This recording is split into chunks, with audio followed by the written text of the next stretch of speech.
Mensagem recebida pelo nosso querido e amado profeta Papa Pedro II, dia 15 de outubro do ano 1998. Crédito só se dá aos filhos da luz. Sem desmerecer o vosso serviço a meu respeito, não ponho falhas, pois ninguém é justo. Justo sou só eu. Filhos e filhas amados, o vosso tempo que resta corre tão depressa que o vosso relógio não conseguiria regular o meu tempo. Infelizes dessas pessoas que por si próprias estão procurando a sua sepultura, enquanto outros procuram se defender dela. Mas são poucos. Gostaria que assim não fosse, mas o meu inimigo fez que a maioria não viesse acreditar em mim. Não me vejo vencido, porque o que é meu, ele jamais poderá tirar. Mas a doença, quando é contagiosa, ela tem que ser eliminada para não contaminar toda a humanidade. Este vírus, filhos amados, é pior do que qualquer outra doença, pois mata em poucos dias, como já houve a da febre amarela, que matou milhões de pessoas. Esta agora que está sobre a terra é a pior, porque mata o corpo e a alma, ficando assim um mundo quase que completamente vazio. Queridos filhos, rezem, rezem mesmo, não me larguem por nada, ouçam sempre o que venho vos alertando através deste meu mensageiro. Tudo o que já foi escrito e o que está sendo são palavras uma por uma minha. Por isso eu ponho todo o meu amor sobre vocês, pelo crédito que passo a dar a vocês neste trabalho. Jesus. Vou fazer um comentário. Vejam então vocês que em 1998, Jesus já está falando sobre essa doença que está sobre a terra. E todos nós estamos vendo que é uma doença maligna. Leva o corpo e leva a alma. E muitos acham que não é, Estão se deixando levar por conversas contrárias, pela facilidade que o mundo oferece, esquecendo-se de Deus, das coisas sagradas, de obedecer a Deus. Em tudo ele pôs o limite. A natureza o respeita, menos o ser humano. O ser humano está sempre ultrapassando limites. Então nós precisamos observar esse tipo de situação que estamos vivendo, A gente sabe que quando algo quer ser destruído, quando querem destruir algo, eles se infiltram de dentro para fora. É de dentro para fora que consegue estragar o que precisa ser estragado. Aquilo que o inimigo quer fazer. Então ele pôs na cabeça de tantas famílias, de tantos seres humanos. Nós temos exemplo na família nossa, famílias que se permitiram, filhos mudarem de religião. E foi mudando filho, foi mudando genro, foi mudando nora, foi mudando sogro, sogra, e a família se destruiu. Ninguém se entende mais ninguém. Começou lá dentro. Não foi alguém de fora que veio e falou para acontecer. Infiltrou dentro. A igreja também está assim, Eu fiz a minha crisma, eu acredito que foi em 87, eu acho, 88, não sei, não lembro mais direito. E naquela época eu perguntei, eu tinha sempre uma dúvida para o meu catequista, ele era uma pessoa muito assim, sábia. E perguntei sobre a maçonaria. Ele não falou nada. Depois, quando acabou a aula, ele me chamou num canto lá e perguntou: por que tu quer saber? Eu disse: não, tem interesse, só curiosidade. Isso é muito perigoso para falar sobre esse assunto. Não fica falando sobre isso por aí. É uma coisa diabólica que está entrando na igreja. Mas já é coisa de 100 anos atrás. Não é agora. Entrou dentro da igreja. Fizeram padres, pessoas leigas estudarem para ser padres, para entrar já com cabeça diferente dentro da igreja. E assim foi se infiltrando e a igreja está no ponto que está. Então aqui Jesus fala, cuidado. Ele está falando aqui, O vosso tempo que resta corre tão depressa que o vosso relógio não conseguiria regular o meu tempo. Infelizes dessas pessoas que por si próprias estão procurando a sua sepultura, enquanto outros procuram se defender dela. Mas são poucos. E esse pouco, se bobear, vai se acabar. Porque ninguém acredita mais em ninguém, Quando fala-se a verdade, ninguém dá mais ouvido. Aqui no final ele diz: por isso eu ponho todo o meu amor sobre vocês, pelo crédito que passo a dar a vocês nesse trabalho. Nós temos que falar a verdade sempre, doa a quem doer. Nós estamos novamente em um ano político, né? Dizem que não deve falar em política, mas para defender a Deus nós devemos falar. E não permitir que algo aconteça, mesmo aqui dentro do santuário. Pessoas com ideias contrárias, pessoas que lutam para o outro lado. Não existe mais partido agora. É o bem e o mal. Vocês podem perceber. O outro lado é o mal, não adianta. Está aí às claras. Quando mostra-se a verdade, a gente consegue ver. E foi mostrada a verdade agora. A mídia permitiu, né, com essa facilidade que nós temos hoje de ter um celular na mão, nada mais escondido. A mídia lá através da TV, eles conseguem controlar, né, manipular e falar e mostrar aquilo que eles querem. Mas agora não, com o celular na mão é filmado na hora e mostra na hora o que está acontecendo. Por isso, a maioria das pessoas aqui no Brasil está acontecendo, né, estão sabendo da verdade. Então, se uma pessoa que luta lá, né, se demonstra tão puro e luta só para as coisas contrárias, e está provado que é coisas contrárias, como alguém pode defender algo assim? Como alguém pode participar aqui do santuário, a igreja da obediência, manter a tradição dos bons costumes, se lá não tem bons costumes, querem destruir e apoiam um lado desse? Então nós temos que cuidar desse lado também.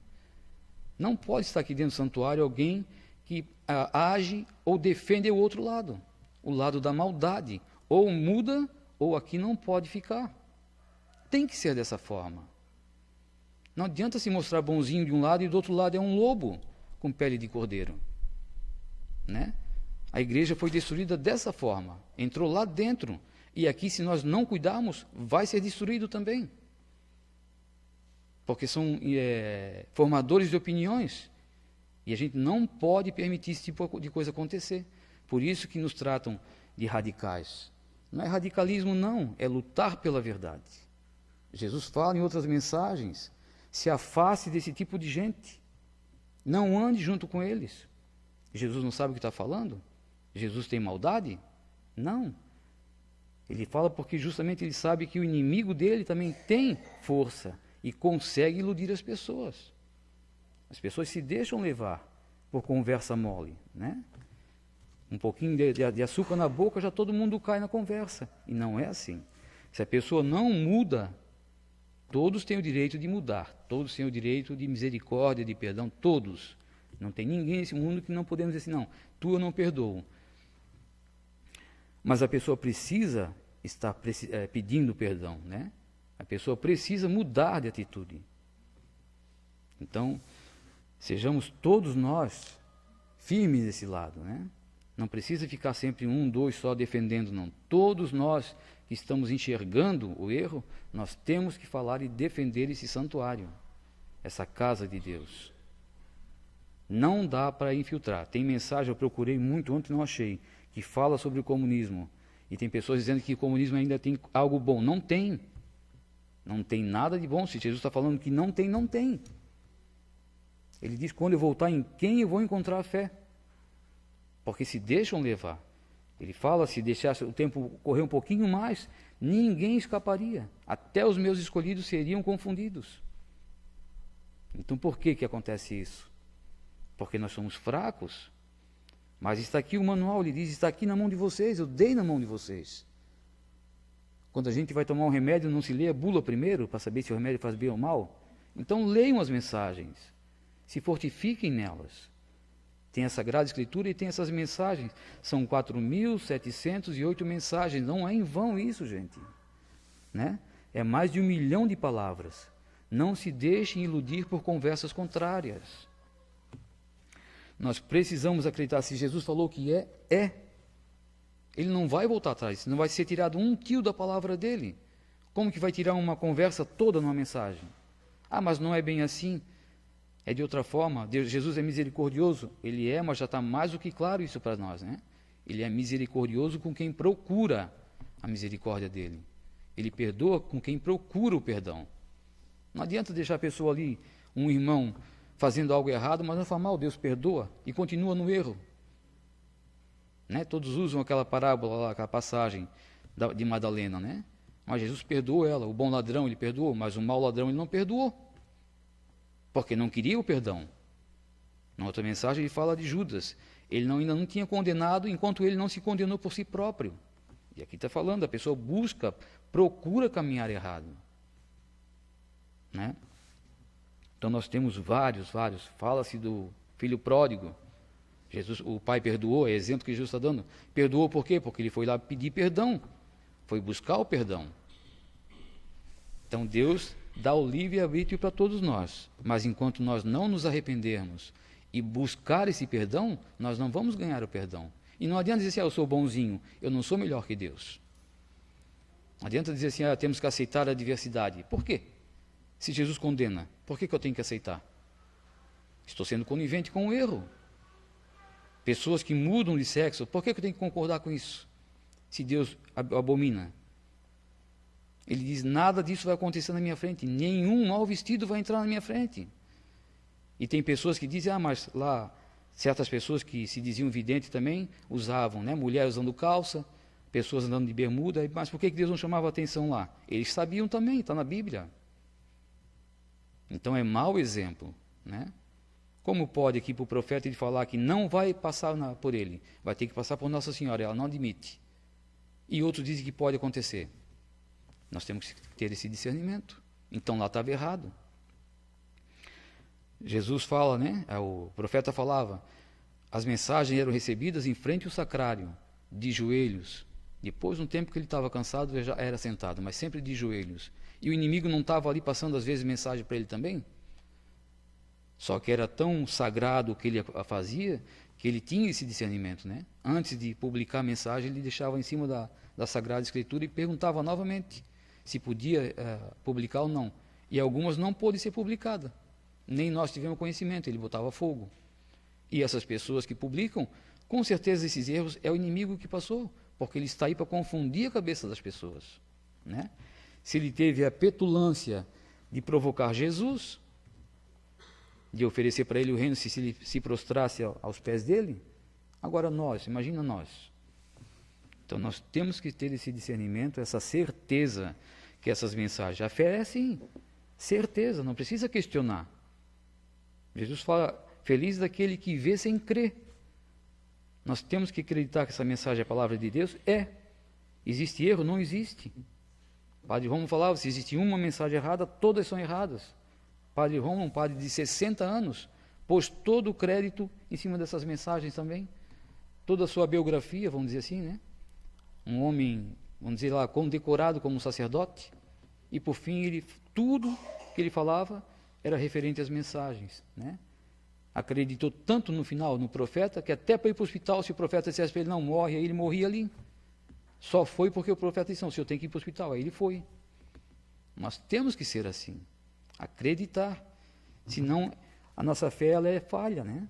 Se Jesus suscitou um profeta nos nossos tempos, passou para ele essas mensagens todas, permitiu ficar entre nós 45 anos, e hoje, porque não está aqui corpo presente, mas espiritualmente está, qualquer coisinha a gente deixa de lado o que já aconteceu, aquilo que já ouvimos, nós somos falhos. Não adianta botar a culpa em Deus, nós somos os falhos. Pensem todos nisso. Tenham todos um bom dia. Vamos ficar agora com a bênção do profeta. Em nome da Santíssima Trindade, vocês aqui, os que estão lá fora, com a permissão de Deus, eu vos abençoe a todos, em nome do Pai, do Filho e do Espírito Santo. Amém. Vamos em paz, vamos com Jesus, Maria e José. Bom dia.